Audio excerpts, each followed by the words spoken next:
try again. The Bible said that tomorrow ain't promised to us. First you're here, then you're gone and return to dust. Tomorrow's not promised. Tomorrow's not promised. Yeah, tomorrow's not promised.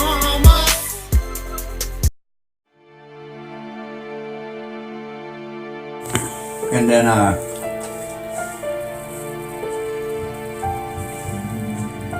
when I went to see my little brother in the funeral home, they didn't cremate back then. He was in a coffin, and it was open for the family to view. And my little brother used to have long blonde hair down to here, and they cut his hair to where it was short, and it didn't even look like him. And I mean, I couldn't stand there and look at him anymore. So I walked out and I started wandering around the cemetery and shit. And my mom and dad come out and we get in the fucking car and we head home and my mom and dad started getting an argument over the headstone. I said, well, what's wrong with that? What do you mean? What's wrong with the headstone? And my dad was being a cheap motherfucker. He's like, I don't want an expensive one. You wanted to get the cheapest fucking one that they had. I said, I'll buy the headstone. And my dad looked at me and says, yeah, where are you going to get the money? I said, Dad, I've been fighting forest fires for 3 years. I said, I got a lot of money. And he's like, oh, how much money you got? I said, I don't know. Well, you should know. I said, I ain't going to tell you how much money I got. I said, but I'll buy the headstone. He's like, okay, well, when I bought the headstone, I had him put on it what I wanted him to put on it.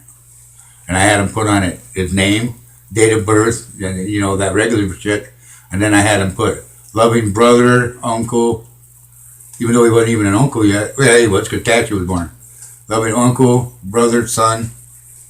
And then the headstone had a lake.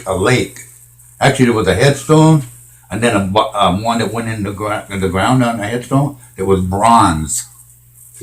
And it had like a lake scene on it and that. No. And I had his name put on. I had Urban William Lentz Poochie Jr.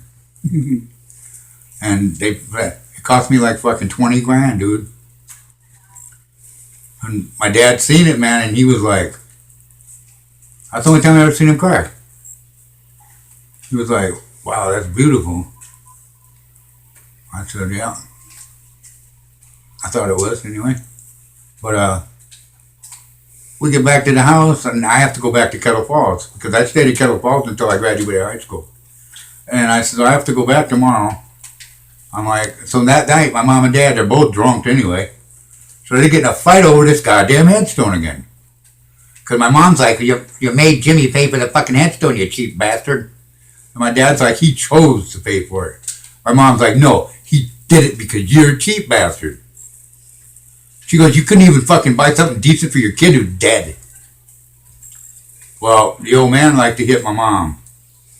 And fucking, I come around the corner, man, I had one of them cast iron little skillets that you cooked eggs in back in the day where you had to put oil in them. Mm-hmm.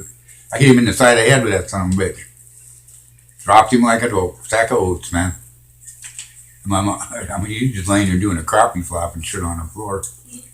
Right then and there, I turned around, I said, hey, I called the cab. I told my mom, I said, I'm going back now. Because I knew once he woke up, because I knocked him out. I knew once he woke up, him and me were going to have a very bloody fight.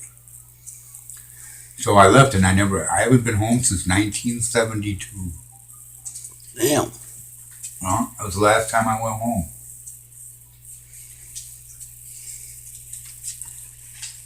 You know, and I think about my brother all the time. Because, I mean, he's my guardian angel.